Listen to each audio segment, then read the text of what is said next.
Let us start with study session 14, Equity Analysis and Valuation, under which we are going to start with reading 49, which is Overview of Equity Securities. Under this LOS, we are going to look at the performance of equity securities and their importance in global finance. We'll also look at types of various equity securities.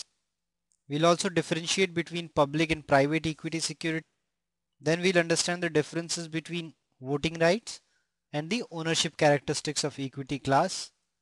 We look at non-domestic equity securities and risk and return profile of equity securities. Then we'll look at the role of equity in financing of a company's assets. Then we'll compare market value and book value of equity securities. And finally, we'll discuss the concepts of cost of equity, return on equity, and investors' required rate of return. Let us start. As we already know that the risk and return profile of equity securities is different from fixed income securities. Under fixed income securities, risk is limited and return is fixed. While in the case of equity, the upper side potential in terms of return is higher, and corresponding to that, risk is also higher. So they have higher risk, but return generated will be higher on an average as compared to government securities or even other bonds. So when we look at global financial scenario, we measure market capitalization of equity market as proportion to world GDP. And when we compare it in a particular country, we can understand how active a financial market is. So emerging markets tend to have higher proportion of global equity market capitalization. Now let us look at various types of equity securities. Most common is common shares. So this shows the ownership in a company, and when the company is liquidated due to any reason, they have the residual claim. So in order of precedence, they are going to be at third number after debtors and preference shareholders. So once they have been already paid, the common shareholders are going to have the residual claim. They also have the voting right to choose the board of directors, and they also have say in all major decisions, for example mergers and acquisition, etc. If the common shareholders are not able to attend any annual meeting, then they can still cast their vote through proxy voting. Broadly, there are two kinds of voting. One is statutory voting, another is cumulative voting. Under statutory voting, each shareholder is given the right for one vote per share, and the votes which are cast by the shareholders should be divided evenly among the candidates. While in the case of cumulative voting, each shareholder can cast their vote to one or more candidate, and it is in proportion to the number of shares which they are holding. For example, if Mr. A holds 50 shares and there are 3 directors to be elected, effectively he will have 150 votes, 50 into 3. So this is advantageous for individual investors, because in this case they can apply all of their votes toward one person, which was not the case with statutory voting. So that is the difference between these two. Let us look at a few other kinds of equity securities. One is callable common shares. So if the share is callable, it gives the right to repurchase the share back from the shareholders. So if the company wants to buy back the share, they have the right to repurchase for callable shares. And they are going to do so when the price of security rises above the callable price. So if the price rises too much, they can buy back. So effectively, this process is going to be similar to repurchasing of shares. On the other hand, we have puttable common shares, under which the shareholders have the right to sell the security back to the issuer at a pre-specified rate. So because of this put option available, they will be traded at a higher price because of the value of the option. So the effect of put option on share will be that it will not fall below a certain price, because as soon as it try to falls below that level, the shareholders will sell it back to the company. So it is acting as insurance to the shareholder since it places a floor under the share value below which the share price cannot fall. Similarly, we have other kinds of equity securities such as preferred stock, which lies somewhere between the equity and the debt. They have features of both. They do not have voting rights unlike equity. And since the payment is fixed, but the dividends are not contractual obligations. The interest payments to the debt are contractual obligations, but dividends are not. Though they are fixed and generally paid on time. Then we have cumulative preference shares. So if they have promised a particular dividend, then it must be paid. It might be late, but it must be paid before the common shareholders are getting the dividends. Then we have non-cumulative preference shares where we are not accumulating the dividends, but still they must be paid before common shareholders. Let us look at few other types of equity securities. We have participating preference shares. We already know that the dividend payments for preference share is fixed. So even if company is performing well and generating good returns, they are not going to be benefited. So we have participating preference shares where if the company is making more returns than a predetermined level, then participating preference shares will be given extra dividend. So that way they are participating in the company's performance. And if the preference shares are non-participatory, then they are not going to share any profits earned by the company. Then another category is convertible preference shares. So these are the preference shares which can be convertible into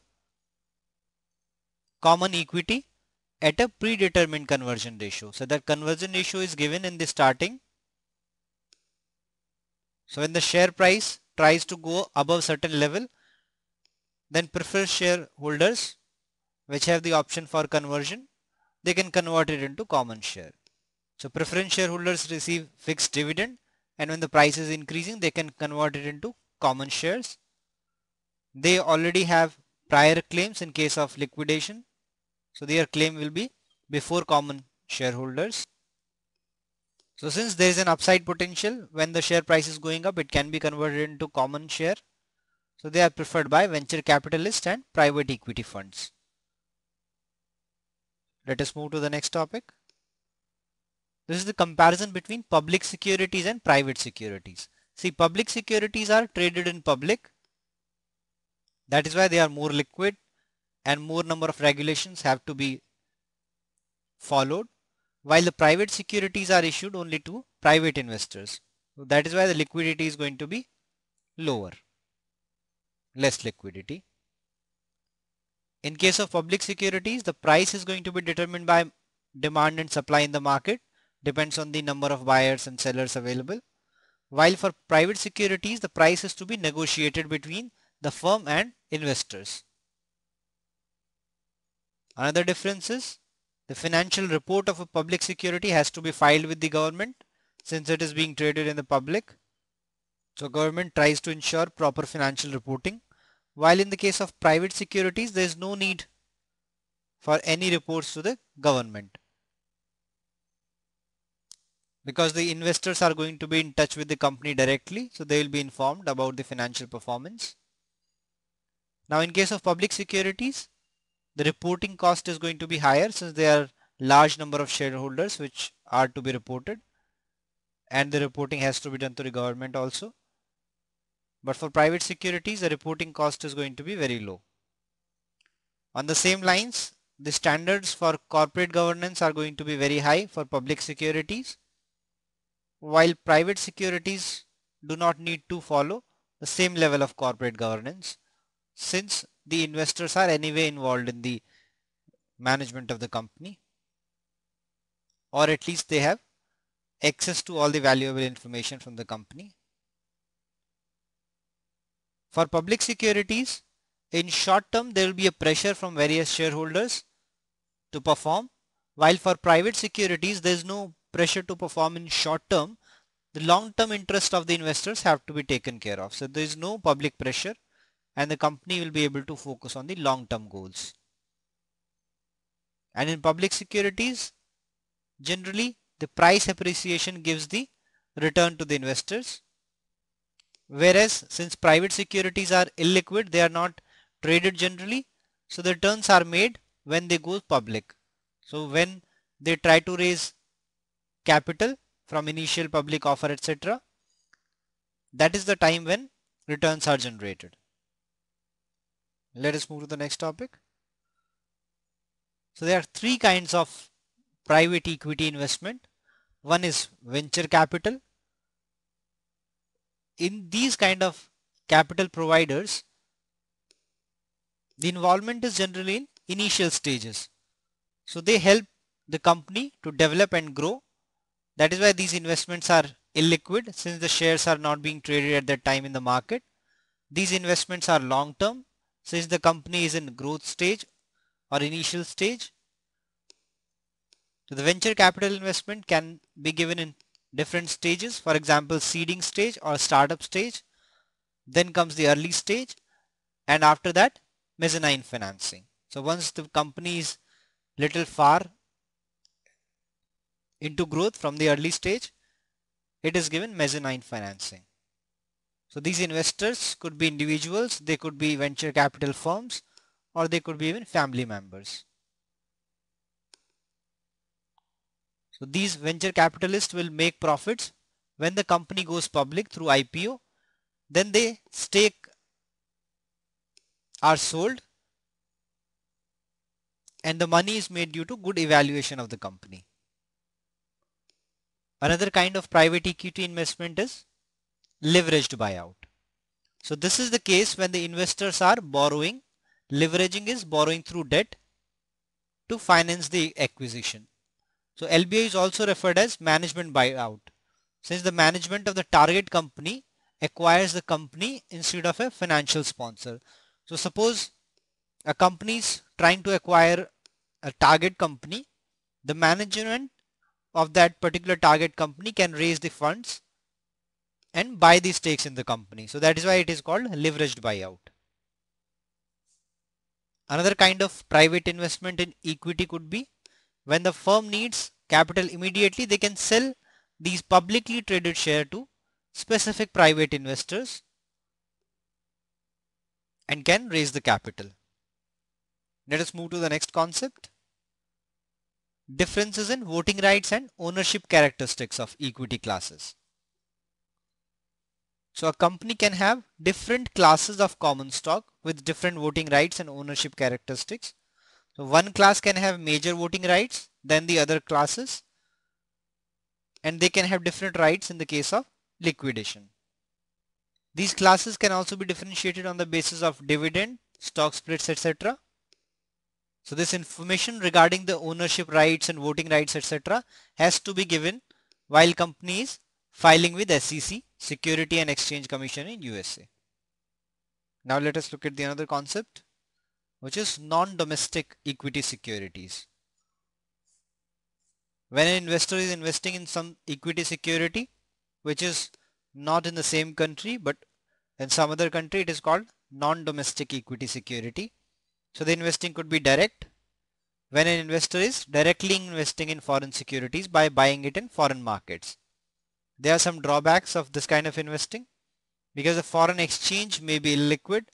Even though the company is performing well, the investor may not be able to convert the currency easily. So that problem might be there.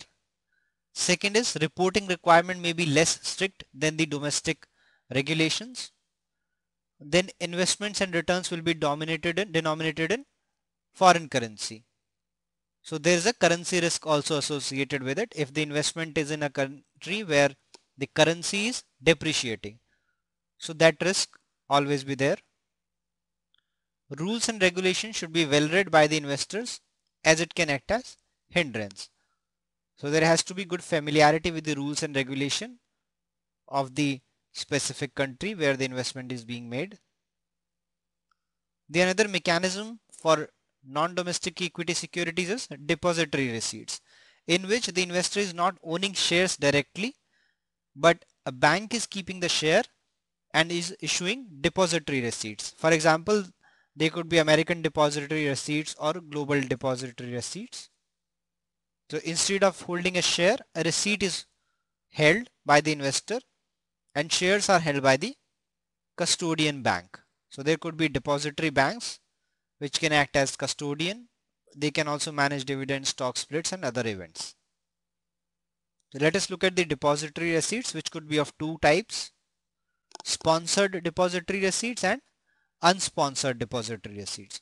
So if a firm is involved with the issue, then it is called sponsored depository receipts, and if it is not involved with the issue, then it is called unsponsored. In the case of sponsored depository receipts, the investors will have the voting rights, but if the firm is not involved, the bank will retain the voting rights with them. So those rights will not be given to the investors.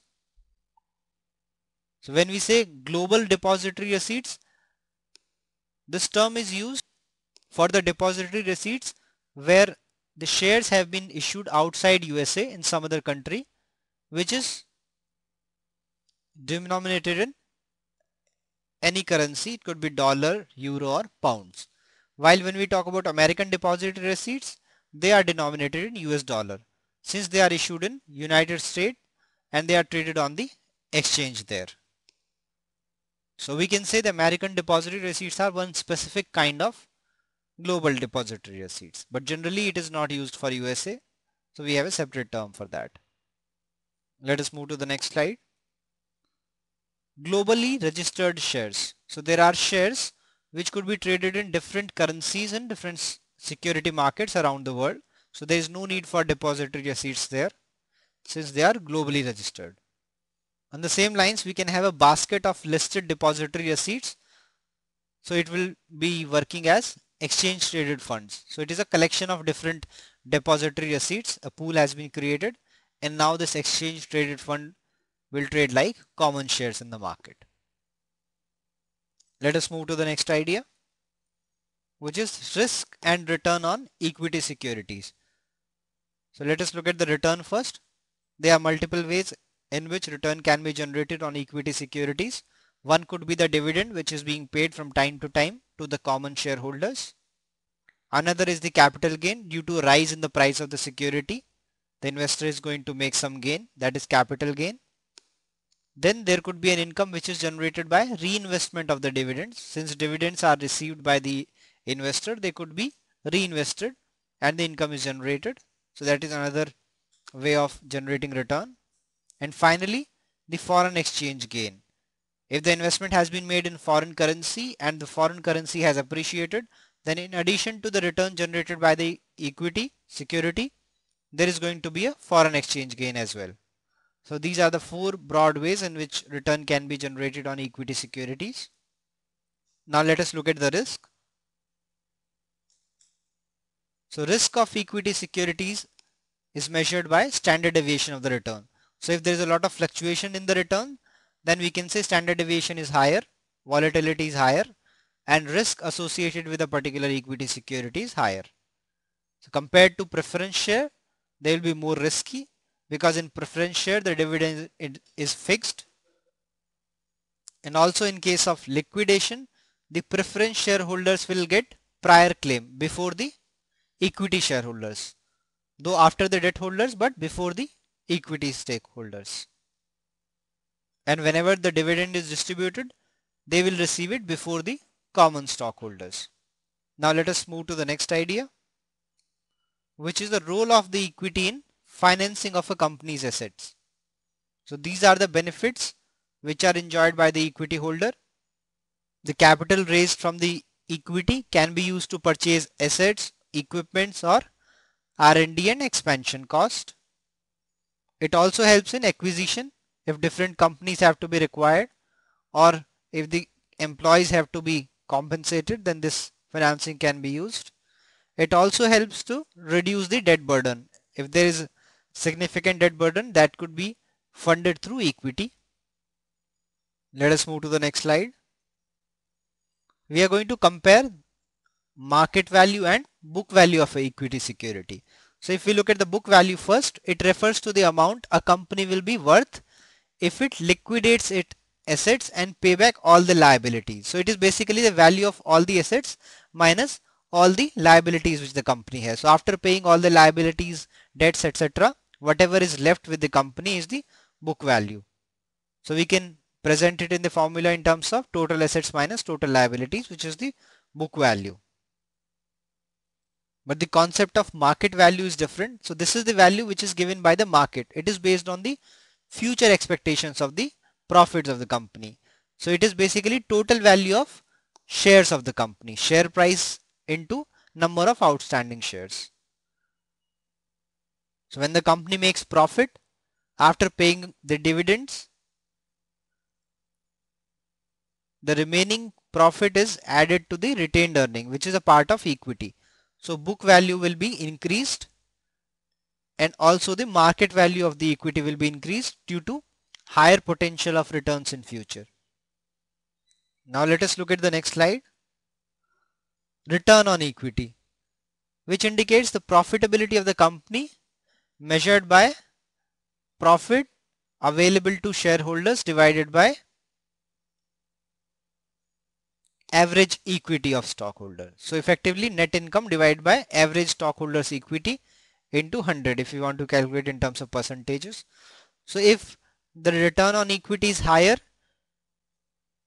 it could be broadly due to two reasons. One is that net income is high, that the company is able to generate good profits. Another is due to leverage. If the financial leverage is high, that is debt is high, then return on equity will be higher. Another aspect which we need to consider while we are looking at return on equity is that companies which are capital intensive and they have low return on equity, they are going to have a limited competition. Since the return on equity is lower, many companies will not be motivated to participate, so competition is going to be limited, which is a positive. But if the company has very high return on equity and the assets are small, then there will be no entry barriers. Since the investment is not very high, the entry barriers are small, many companies can participate. So competition will be higher. Let us look at the new concept, which is price to book ratio.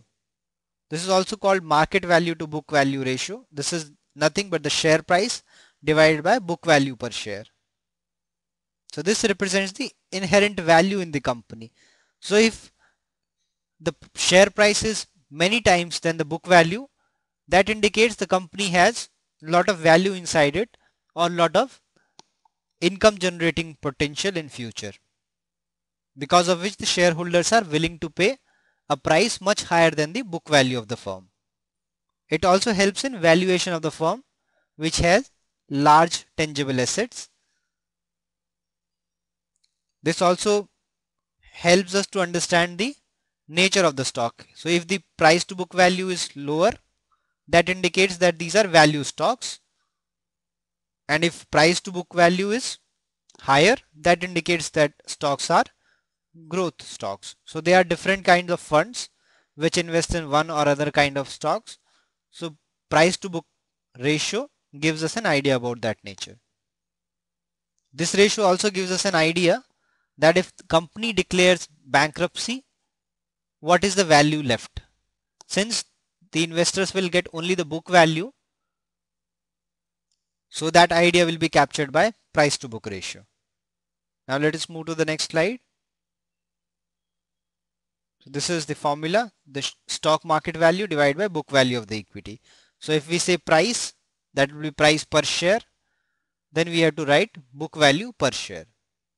So if we write total value, then total market value divided by total book value of the equity. So we can do it either way. Now let us take a few examples to understand these concepts.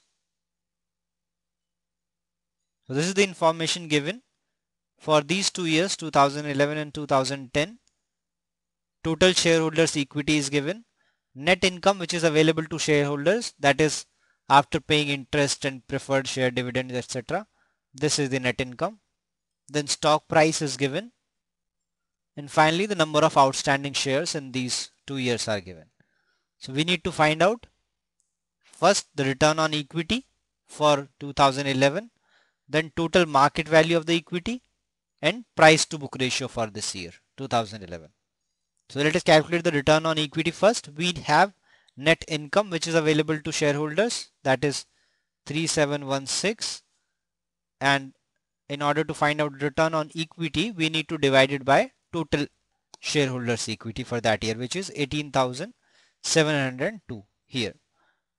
So net income divided by total shareholders equity, that will be our return on equity, ROE, for 2011, which comes out to be a little less than 20%. But we need to be careful here. We cannot use the total shareholders equity at one particular point in time, since we need to calculate the average shareholders equity throughout that year. We need to take the average of these two. Since we know that balance sheet is prepared at one point in time, suppose this is at the end of the year, we need to find out what was the average equity throughout that period in which this income has been generated. Since net income is for a period, we need to take the equity for a period. So that would come from average of these two. So we add these two up and divide by 2. So that will be our denominator. So 18,702 plus 17,322 divided by 2. So this is our average shareholders equity for this period, and we divide 3716 net income by this number. So that will give us a return on equity which will be more than 20%. So precisely it will come out to be 20.73%. So that is why we need to be very careful for shareholders equity, since it will have a significant impact on return on equity. Now the next parameter which needs to be calculated is total market value of equity for 2011. So this is simple. We can just take the share price and multiply by number of outstanding shares. So this will be our market capitalization or market value of the equity for 2011. So if we multiply these two, we will get the market value. And finally, we need to calculate the price to book ratio. So price is given, stock price is given, book value has to be calculated in order to find out price to book ratio. So that book value will nothing but the total shareholders equity divided by outstanding shares. So 18,702 divided by 3810 will be book value. And if we divide the price 17.8 by that book value, we get price to book ratio. So let us look at these calculations once again. Return on equity is net income divided by average stockholders equity. So net income was 3716 for year 2011, and average stockholders equity is summation of these two divided by 2. So average of these two numbers, so we get 20.73%, which is return on equity. Now if we look at the total market value, this is nothing but the market capitalization, that is share price into number of outstanding shares. So if we multiply these two, we get total market value of the equity in this year. And now we have to calculate the book value per share. So it is nothing but the total shareholders equity minus preferred stock, which is not given. We are assuming it to be 0. Total shareholders equity in 2011 was 18,702 and outstanding shares were 3810. So the same number is being used here. If we divide, we get 4.9. This is our book value per share. Now we have book value per share. We already know the price of the share, which is $17.8. So if we divide this price per share by book value per share, we get price to book value. So if we want to find out price to book ratio for 2011, we can just divide the price per share by book value per share. 17.8 divided by 4.9 is $3.63. This is price to book ratio. So this should not be in terms of dollar. Since it is a ratio, it is just 3.63. Now let us move to the next concept, which is cost of equity. Cost of equity is the annual rate of return that individual investor expects to earn by investing in that particular equity security. So this return includes both the dividend paid and the capital gain or the increase in the market value of the security. So if the price change from P0 to P1 and there is some dividend paid, then return should be a combination of both.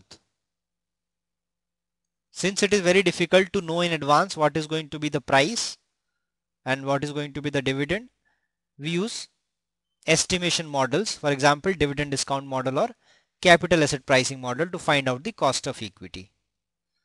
We can take an example. So if the investor is expecting 10% return from a stock, so 10% is our cost of equity, because this is what is the expectation of the investor from that particular equity security. Now let us look at the parts of it. She buys the share at $67.25. This was the price in starting, and her expectation is to receive 6.72, that is 10%. So this is what is the expectation. So that is why we are taking it as cost of equity. But this return is going to have two components. One is dividend, which is $0.34 per share. Another is capital gain, that is change in price. So that is 6.38. So this is the gain due to price change, and this is the gain due to dividend. So if we sum these two up, we get $6.72, which is just 10% of initial investment. So the investor is expecting to earn 10% return from this equity, which is called cost of equity. So we have reached the end of the topic.